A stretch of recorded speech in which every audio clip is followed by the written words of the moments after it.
હર હંમેશા રાજકોટનું મીડિયા જગત બાંધકામ ઉદ્યોગને સ્પર્શતા પ્રશ્નોને વાચા આપવા માટે હંમેશા એસોસિએશનની સાથે રહ્યું છે. આજે પણ ખૂબ જ ટૂંકી મુદતની નોટિસમાં આપ સૌ અહીંયા પધાર્યા, સૌનું સ્વાગત છે અને સૌનું હૃદયપૂર્વક અભિનંદન અને આભાર વ્યક્ત કરી છે રાજકોટ બિલ્ડર એસોસિએશન વતી. આપ સૌ જાણો છો કે તાજેતરમાં જ રાજ્ય સરકાર દ્વારા જે જંત્રીનો વધારો, સૂચિત વધારો જાહેર કરવામાં આવ્યો છે, જે અસહ્ય છે. ખૂબ જ મોંઘવારી આમાં વધશે અને હાલ જે બાંધકામ ઉદ્યોગ જે પરિસ્થિતિમાંથી પસાર થઈ રહ્યો છે તેમાં આ જે વધારો છે જંત્રીનો એ મરણતોલ ફટકો પડવા સમાન છે. માટે આપ સૌ મીડિયા મિત્રોને, ઇલેક્ટ્રોનિક જગત અને સોશિયલ મીડિયા તેમજ પ્રિન્ટ મીડિયા સર્વેને સાચી વાતથી માહિતગાર કરવા અને શું પ્રશ્ન છે અને શું છે એના માટે સૌને અત્યારે ઉપસ્થિત કર્યા છે. સૌનો આભાર. બાકીની વાત અમારા પ્રમુખ શ્રી પરેશભાઈ ગજેરા કરશે. રાજકોટ બિલ્ડર એસોસિએશનના નિમંત્રણને માન આપીને આપ સર્વે અહીંયા પધાર્યા છો. રાજકોટ બિલ્ડર એસોસિએશનના પરિવાર વતી હું આપ સર્વેનું હાર્દિક સ્વાગત કરું છું. ગઈ 20 નવેમ્બરના રોજ રાજ્ય સરકાર શ્રી દ્વારા સૂચિત જંત્રી વધારો જે ડિક્લેર કરવામાં આવ્યો છે તેમાં અમને જાણવા મળ્યું છે કે 200%થી 2000% સુધીનો જંત્રીનો ભાવ વધારો સૂચિત રાજ્ય સરકાર શ્રી દ્વારા કરવામાં આવ્યો છે. 1 મહિનો એના વાંધા સૂચનની મુદત છે. એટલે અમે રાજ્ય સરકારશ્રીને સર્વપ્રથમ તો એવી રજૂઆત કરી છે કે આ 1 મહિનો ખૂબ ઓછો પડે. અમને લોકોને બીજા 60 દિવસ એટલે હજી 2 મહિનાનો સમય જોશે, એટલે ટોટલ 90 દિવસનો સમય જોશે. ઓનલાઈન એમાં જે સૂચિત ભાવ વધારો છે એમાં કોઈ વાંધો લેવો હોય તો એમાં ઓનલાઈન પ્રક્રિયા છે. જે ઓનલાઈન પ્રક્રિયા કરવામાં પણ ખૂબ મુશ્કેલી થાય છે. એમાં કોઈ નાના માણસને, કોઈ ખેડૂતને એમાં વાંધો લેવો હોય તો એ ઓનલાઈન શક્ય નથી. તો ઓફલાઈન તમે એમાં કોઈ પણ જગ્યાએ જિલ્લા કલેક્ટરશ્રીને, જિલ્લા મામલતદારશ્રીને, જિલ્લામાં કોઈ પણ ડેપ્યુટી કલેક્ટરશ્રીને એ ઓનલાઈન વાંધા લેવાની તમે સત્તા આપો તો આમ માણસ પણ જંત્રીના ભાવ વધારા સામે વાંધો લઈ શકે. રાજકોટની આપણે વાત કરું તો રોણકી છે, ઘંટેશ્વર છે, મવડી વિસ્તાર છે, ઘણા બધા વિસ્તારમાં જ્યાં 1000-1500 રૂપિયા જંત્રી હતી ત્યાં 30,000થી 35,000 થઈ ગઈ છે, 10,000 હતી ત્યાં 60,000 થઈ ગઈ છે.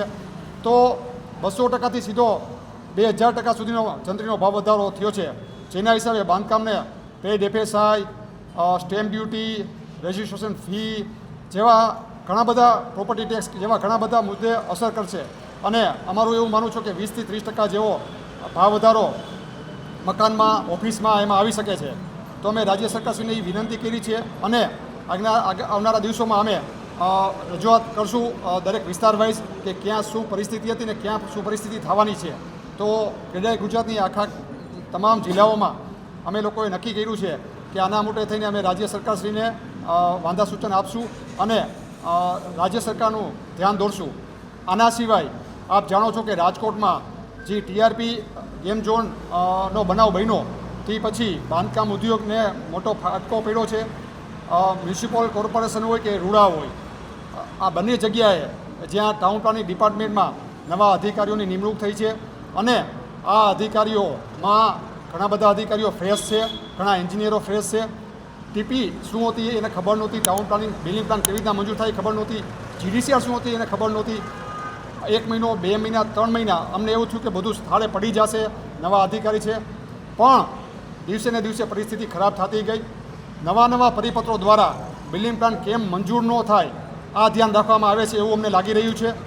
આ બાબતનું ધ્યાન પણ પ્લાન કમ્પ્લીશન, પ્લોટ વેલિડેશન એટલે 40% જે કપાત થાય ત્યારથી ચાલુ થાય અને કમ્પ્લીશન આવે ત્યાં સુધી ખૂબ મુશ્કેલ ભર્યું કામ અત્યારે કોર્પોરેશનમાં ટાઉન પ્લાનિંગ ડિપાર્ટમેન્ટ દ્વારા થઈ રહ્યું છે. અમે ઘણી બધી રજૂઆત રાજકોટના TPOને કરી, રાજકોટના જે મ્યુનિસિપલ કમિશનર દેસાઈ સાહેબ હતા એને પણ અમે ઘણી બધી વખત મળ્યા, પણ અહીંયા કોઈ એવો નિવારણ ન આવતા છેલ્લે અમે રાજ્ય સરકારશ્રીને વિનંતી કરી છે, ત્યાંના અધિકારીઓને વિનંતી કરી છે. અમને એવો વિશ્વાસ આપવામાં આવ્યો છે સરકારશ્રી દ્વારા કે ટૂંક સમયમાં તમારા પ્રશ્નો એનું નિરાકરણ થઈ જશે અને બધી સ્થિતિ સામાન્ય થઈ જશે આવી અમારે વાત થઈ છે. તો આપ સર્વેને મિત્રોને આની રજૂઆત વ્યવસ્થિત અમે કરી શકીએ એના માટે થઈને સોમવારે બપોરે 11 વાગે સરદાર સાહેબના સ્ટેચ્યુ બહુમાળી ભવન ચોક ખાતે અમે લોકો બિલ્ડર એસોસિએશનની ટીમ સાથે અમે અમારા લગત બીજા એસોસિએશન જેમ રેવન્યુ બાર એસોસિએશન છે, એન્જિનિયર એસોસિએશન છે, કોન્ટ્રાક્ટર એસોસિએશન છે, રેર એટલે બ્રોકર એસોસિએશન છે, એવા જે બાંધકામ ઉદ્યોગ સાથે જેટલા એસોસિએશનો સંકળાયેલા છે એ બધાને પણ અમે મદદ લેશું અને બાંધકામ ઉદ્યોગને જે મટીરિયલ સપ્લાય કરતા હોય રો મટીરિયલ એ મટીરિયલ એસોસિએશન છે, આ બધાને અમે સહકાર લઈ એક મોટી રેલીના સ્વરૂપમાં કે ભાઈ પ્રશ્નો ઘણા બધા છે, તો આ પ્રશ્નોને અમે જિલ્લા કલેક્ટરશ્રીને આવેદન આપશું. જિલ્લા કલેક્ટરશ્રીનો પણ અમે સમય માગશું. સોમવારે બહુ બહોળી સંખ્યામાં અમે લોકો ભેગા થઈને જવાના છીએ, તો આપ સર્વે સોમવારે પણ પધારજો અને અમારા પ્રશ્નોને યોગ્ય દિશા મળે, યોગ્ય વાચા મળે, યોગ્ય જગ્યાએ પહોંચે, તો આપ સર્વે એમાં અમને અમારી મદદ કરજો.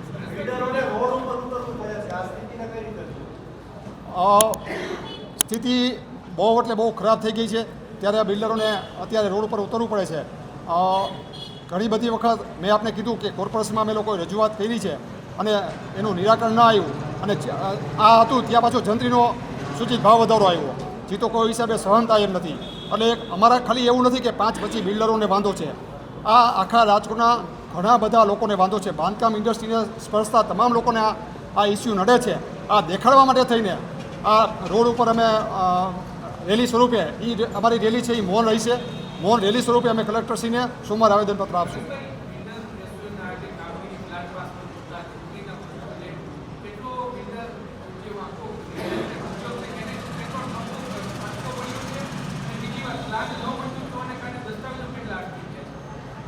હું એવું માનું છું કે કોર્પોરેશનમાં પેઇડ એફએસઆઈ, બાંધકામની પેઇડ એફએસઆઈની બજેટમાં 20-25% આવક મૂકી હતી. મારા ખ્યાલથી 200 કરોડથી વધારાની આવક કોર્પોરેશને બજેટમાં દર્શાવી હતી બાંધકામની પેઇડ એફએસઆઈની. કોર્પોરેશને આ વર્ષે હું એવું માનું છું 50 કરોડથી 100 કરોડની વચ્ચે કોર્પોરેશનની આવક ઓછી થવાની છે. સરકારને સ્ટેમ્પ ડ્યુટીની આવક પણ મોટા પ્રમાણમાં ઘટવાની છે. બાંધકામ ઇન્ડસ્ટ્રીએ હું એવું માનું છું કે અત્યારે ટોટલ ઠપ છે. નવા પ્લાન આપ જોશો તો 32 પ્લાન ઇન્વર્ટ થયા હતા, એમાં ખાલી 2 પ્લાન મંજૂર થયા છે. કમ્પ્લીશન સર્ટી 1 આપવામાં આવ્યું છે, જે ઓન એન એવરેજ 8 થી 10 પ્લાન દર મહિને 25 મીટરથી ઉપરની હાઇટવાળા કોર્પોરેશનમાં મંજૂર થતા. હવે બિલ્ડર નવો પ્લાન મૂકતા બીવે છે, અથવા મૂકવો હોય તો પહેલાં તો ઓફલાઈન એટલી પ્રક્રિયા છે કે એ ઇન્વર્ટ કરતાં એને 2 થી 3 મહિના જેવો સમય લાગી જાય. પહેલાં એ કે અમને બતાવો, આનો અભિપ્રાય લઈ લ્યો, ટીપીઓનો અભિપ્રાય લઈ લ્યો, પછી પાછો મારો અભિપ્રાય લ્યો. આવા અભિપ્રાય જુદા જુદા લેવામાં પ્લાન મૂકતા પહેલાં જ અમારે 1.5 થી 2 મહિનાનો સમય લાગે છે. એટલે આ બધી પ્રક્રિયાને ખૂબ લેન્ધી કરી નાખી છે. ઇઝ ઓફ ડુઈંગ બિઝનેસની વાત હતી, સરળીકરણની વાત છે, તો આમાં ક્યાંય સરળીકરણ મને દેખાતું નથી. અમારી વારંવાર રજૂઆત છે, આજે નવા કમિશનર આવશે એને પણ અમે પહેલાં મળશું અને સાહેબને કહેશું કે સાહેબ સરળીકરણ કરો, 30 દિવસમાં પ્લાન મંજૂર થાય, 30 દિવસમાં કમ્પ્લીશન આવે. આ પ્રકારની જો વ્યવસ્થા થાય તો મને એવું લાગે છે કે જેટલું ફાસ્ટ થાય એટલું ડેવલપમેન્ટ ફાસ્ટ થાય. બિલ્ડર છે, કોઈ પણ શહેરને રૂડું રૂપાડું કેમ લાગે એ બિલ્ડરનું કામ છે. તમે જુઓ તો આજે રિંગ રોડ, પહેલો રિંગ રોડ હોય, બીજો રિંગ રોડ હોય, સારા સારા બિલ્ડિંગ બને. આના સિવાય લોકોને સપનાનું ઘર પૂરું પાડવાનું કામ કરતું હોય તો એ બિલ્ડર છે.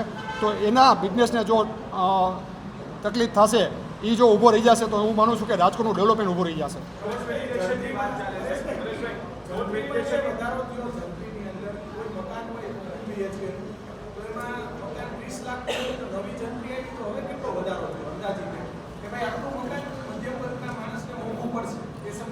અમારું જે પ્લાનિંગ, અમે જે કેલ્ક્યુલેશન અત્યારે કરી છે, હું તમને સિમ્પલ સમજાવું કે 1.8 એફએસઆઈ ફ્રી હોય, બાકી બધી ચાર્જેબલ હોય. એ અમારે જંત્રીના 40% રૂપિયા સરકારમાં એટલે કોર્પોરેશનના કે રૂડામાં ઓથોરિટીમાં ભરવાના હોય.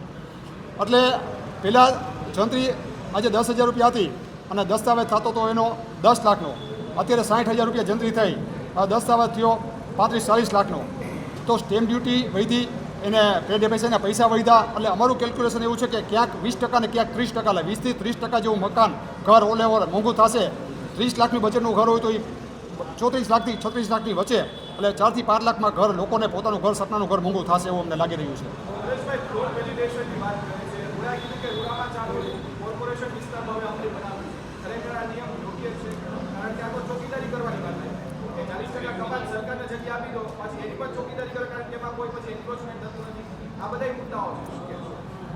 મુદ્દાઓ ઘણા બધા છે. સોમવારે અમે આવેદન આપવાના છીએ, એમાં તમામ મુદ્દા આવરી લેવાના છીએ અને આ મુદ્દા વિશેષ સોમવારે પાછી અમે ચર્ચા કરવાના છીએ. આપે વાત કરી, બહુ સાચી વાત કરી છે. ફ્રી ઓફ કોસ્ટ 1 પણ રૂપિયાનું વળતર લીધા વગર 40% જગ્યા કોર્પોરેશને કે ઓથોરિટીને આપી દેવાની છે. અને એ પણ એ લોકોને સારી જગ્યા જોઈ. અમને ખંડ નબળો આપે એમાં વાંધો નહીં, સારી જગ્યા એ લોકોને જોઈ છે. એની ફેન્સિંગ કરી દેવાની, એની ચોકીદારી કરવાની, એમાં કોઈ દબાણ કરે તો અમારા બિલ્ડિંગ પ્લાન આ લોકો મંજૂર નહીં કરે. આવા પણ પરિપત્રો કર્યા છે. ડિટેલમાં તમને પરિપત્રો અમે સોમવારે આપશું. કયા પરિપત્રોથી કેટલી બધી નુકસાની ગઈ છે, પ્લાન આમાં મંજૂર થાય એવી શક્યતા નથી, આ બધી ડિટેલ આરે અમે સોમવારમાં રાજ્ય સરકારના પ્રતિનિધિ તરીકે જિલ્લા કલેક્ટરશ્રીને આવેદન આપવાના છીએ. બહુ મોટી સંખ્યામાં અમે આવેદન આપવાના છીએ અને ત્યારે બધું અમે ડિટેલ આપણે ચર્ચા દેશું.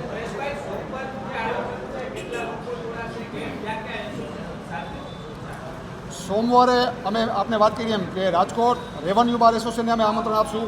રાજકોટ એન્જિનિયર એસોસિએશન જે બિલ્ડિંગ પ્લાન મંજૂર કરાવે છે કોર્પોરેશનમાં, આર્કિટેક્ટ એસોસિએશનને અમે ત્યાં રો મટીરિયલ અમારી સપ્લાય કરતા હોય જે બિલ્ડિંગોને એને, એટલે અમારા રેર છે જે Rajkot real estate agent association છે, આવા 8 થી 10 એસોસિએશનને અમે આમંત્રણ આપશું અને એ અમારા ભેગા જોડાશે. અને એવું માનું છું કે હજારોની સંખ્યામાં, ફિગર હું નથી બોલતો, અમારું એસોસિએશન છે ને એમાં 500 મેમ્બર છે, પણ આ મુદ્દો એવો છે કે ખાલી એસોસિએશનને સ્પર્શતો નથી. અમે આમ લોકોને પણ કહેશું કે જંત્રીના ભાવ વધવાથી તમને પણ આ તકલીફ પડશે, એટલે આમ લોકો જો આમાં જોડાય તો હું એવું માનું છું કે જંત્રીમાં ભાવ વધારામાં થોડોક રાજ્ય સરકાર બ્રેક મારે. જંત્રી વધારેમાં અમારો પહેલાંય ના નહોતો, અત્યારેય ના નથી, પણ એ સ્ટેપ બાય સ્ટેપ દર વર્ષે કે દર 2 વર્ષે કરીને 5, 6, 7 વર્ષે આ જંત્રીનો ભાવ વધારો અમારા ઉપર લાદે. એક હારે આ નાખવાથી આની ઘણી બધી સાઇડ ઇફેક્ટ, ઘણી બધી મુશ્કેલી આવે એમ છે, એવું અમે સરકારશ્રીને કહેવાના છીએ.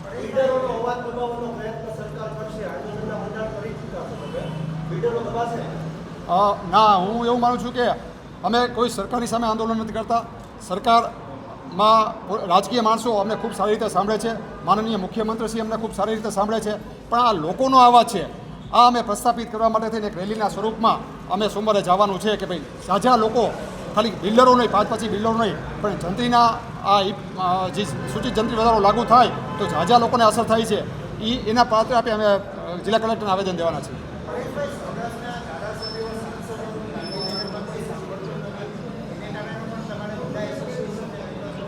અમે લોકોએ સાથોસાથ એ પણ નક્કી કર્યું છે કે દરેક જિલ્લામાં દરેક ધારાસભ્યને અને સાંસદને પણ અમારે જે જંત્રીનો ભાવ વધારો છે એ અમે એનું આવેદન કોપી અમે આપવાના છીએ. અને દરેક ધારાસભ્ય અમારા ભેગા છે, વારંવાર જ્યારે રજૂઆત કરવાની થાય ત્યારે રાજકોટમાંથી તમામ ધારાસભ્યો હોય, દર્શિતાબેન હોય, રમેશભાઈ હોય, ભાનુબેન હોય, અમને સહકાર આપ્યો છે. રૂપાલા સાહેબ હોય, રામભાઈ હોય, શહેર ભાજપ પ્રમુખ હોય, કે અમને કોઈ ક્યારે પણ અમે સહકાર માગ્યો અને અમારા ભેગા આવવાનું કીધું ત્યારે અમને વખતો અમને સહકાર આપ્યો છે. અને હું એવું માનું છું કે યોગ્ય મુદ્દે યોગ્ય રજૂઆત થાય તો એનું નિરાકરણ સરકાર પણ લાવે છે. ગઈ વખતે પણ આપણે જોયું જંત્રીનો ભાવ વધારો રાતોરાત કર્યો હતો, જ્યારે સરકારને અમે રજૂઆત કરી હતી તો 4 મહિના અમારી રજૂઆતને સાંભળીને 4 મહિના લગીને એ ભાવ વધારો મોકૂફ રાખ્યો હતો.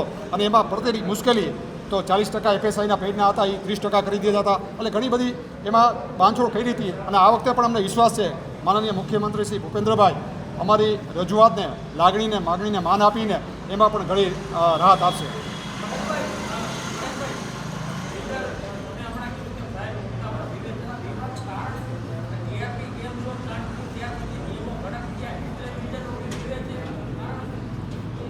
હું એવું માનું છું કે બીવાનું કોઈ કારણ નથી હોતું, પણ યોગ્ય મુદ્દે મેં આપને કીધું કે અમે 1-1.5 મહિનો થયા પછી રજૂઆત અમે સ્ટાર્ટ કરી દીધી હતી.